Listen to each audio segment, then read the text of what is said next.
We must find a way to more effectively finance our schools, and we have to do it now. That was the message at a special forum on school funding held at the Milwaukee Public Schools Administration Building in October.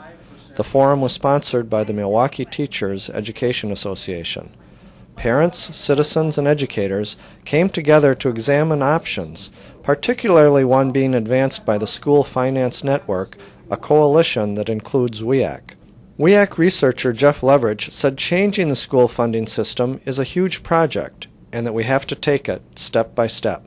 And ultimately, we want to be over here, folks, but right now, what we have to figure out is what's the best strategy to turn around the ship and start moving in the right direction. Jack Norman of the Institute for Wisconsin's Future said the only way to get Milwaukee Public Schools through its financial crisis is to change the state's school funding system.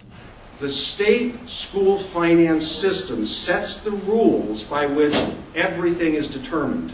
And the only way that MPS can get the resources it needs is by changing the state system.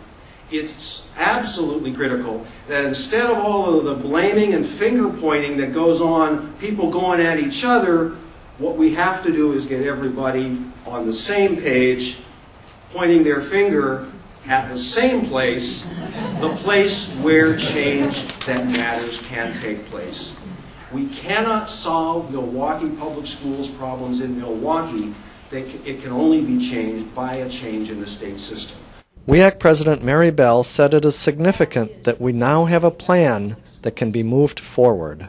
Even our friends in the legislature don't have a clear and consistent picture of what needs to happen. But we have that now. We have the education voices in the state coming together around a proposal that we have to look at the message of hope and not the message of fear, and say that if we invest in the right things, if we invest in our people, if we invest in our children, if we invest in things that last longer than one budget cycle, like our schools, we can grow this state. If we build a plan that's sustainable and reasonable, we can get people across the state to participate. And your participation tonight is just the beginning.